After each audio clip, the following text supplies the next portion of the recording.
John Burton, how come, I suppose, cronyism and the public appointment of friends and, you know, colleagues of people to public boards is totally unacceptable if it's Bertie Ahern and Fianna Fáil? But if it's your gang, it's okay. And it's nothing personal against these people, but David Begg, for instance, being appointed as chair of the Pensions Authority, or Enda Mangan to the Citizen Information Board, it's fine. It's fine if it's your gang. Well, when I came in as Minister for Social Protection, people's private pension funds, the people here in RTE, the people in companies right across the state, their funds were in a state of almost near collapse. Fianna Fáil had suspended all the pension standards that had actually safeguarded. I hear what you're saying. I'm coming, but what I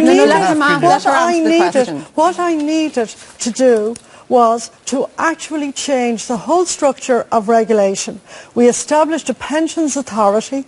That pensions authority is a three-person authority, and I chose someone who would actually defend workers' pensions. Why didn't you put, I followed the process why didn't you put it through the open process? Because I found somebody, as it says in the regulations, but your Bertie Ahern could say the same thing. Who would actually defend. Sorry, Bertie Ahern's choice for that previous job of the previous authority was a leading executive of Anglo-Irish Bank who subsequently resigned because of scandals. I chose somebody who has worked all their lives to defend workers' rights and workers' pensions, and who has an unrivalled expertise and knowledge in relation to that. You think he's wonderful. Nobody's questioning anything about the man. The point is the transparency of the process was breached by you. That is the problem. I followed the process exactly. You can examine it and you can read what it says. In all other appointments, the Department of Social Protection, all appointments are done by the Public Appointments Service. But you didn't follow the spirit of the process. You didn't follow the spirit of the process. 100 billion of workers' pension funds. I wanted somebody who would protect those funds and actually relieve the state of chaos that was in the pensions funds protection. I just want to say,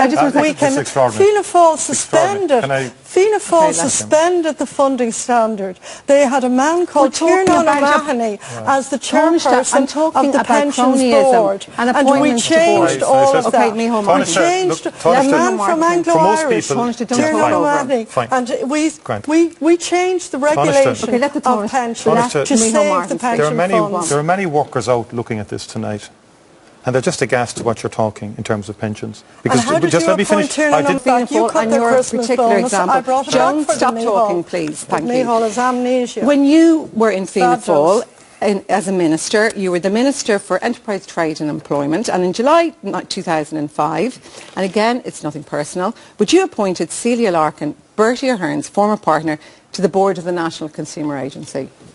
Cronyism at its best. Yes, but sorry, we did appoint Micheal Martins to that. And actually, most objective analysis of her performance... Celia Larkin, you mean? Sorry, Celia Larkin, most of her... it's fine. Sorry, apologies.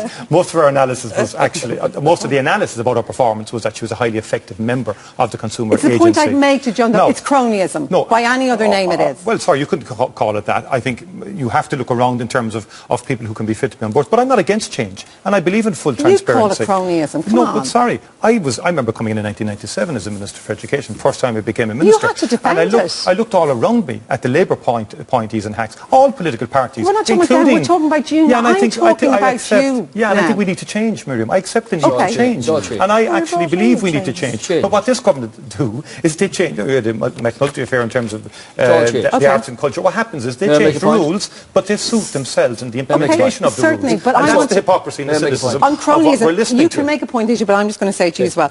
You promised, and I quote you, a democratic revolution. You were going to reinvent our country.